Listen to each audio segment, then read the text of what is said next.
ភ្ញៀវបាទ Lion King ខេត្តសៀមរាបបាទប្រើឯកសណ្ឋានពណ៌លឿងមួយឈុតតែម្ដង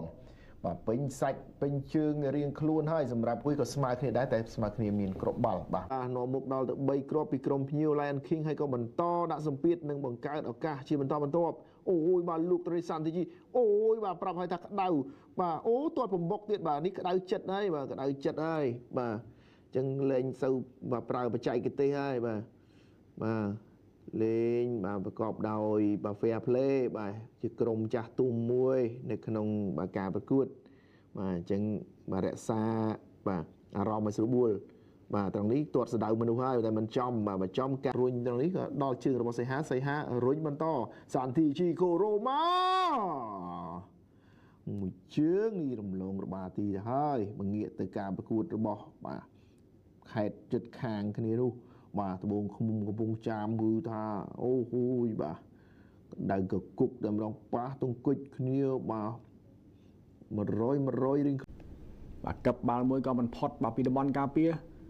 បាល់មិនតាន់ចេញទៅខាងក្រៅរុញទៅខាងលើក៏មិនផុតដូចគ្នាកូរ៉ូម៉ាបញ្ជូនឲ្យ Bruno Valentin Bruno ទៅខ្លួនឯង Bruno ស៊ីបាទបញ្ជូនចាស់មកហើយក៏មិនផុតពីតំបន់ការពារបាទឃ្លៀបដាច់បាទមកខាងលើបាទកូរ៉ូម៉ាទៅខ្លួនឯងល្អមែនទែនកូរ៉ូម៉ាទាញកូរ៉ូម៉ាកັບទៀតកូរ៉ូម៉ាទៅទៀតកូរ៉ូម៉ាដួល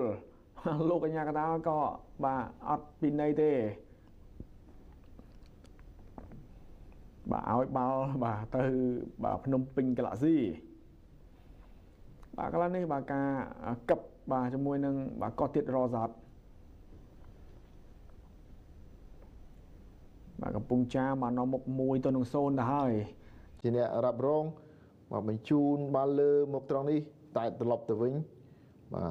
សន្តិជីកូរ៉ូម៉ារុញឲ្យបាទលោកស្កាត់បានមុន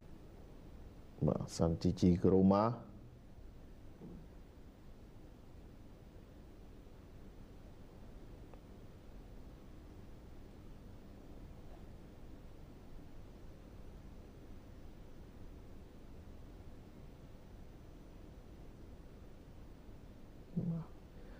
សន្តិជី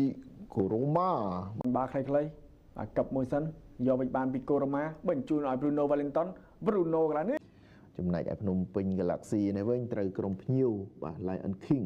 នាំមុខដល់ទៅ2-0ទៅហើយបាទព្យាយាមឡើងយកបាល់តែមិនបានសម្រេចឥឡូវសន្តិជីឲ្យបាល់លើទៅប្រជែងគ្នា1-1បាទបែរដាក់ដងខ្លួនលូកអត់បានបាល់ទេទាត់យកតែម្ដងត្រង់នេះស្អាតណាស់មួយជើងនេះបាទហួចសូនីជាថ្មីម្ដងទៀតបន្ថែមគ្រាប់បាល់នាំមុខឲ្យ Lion King ខេត្តសៀមរាប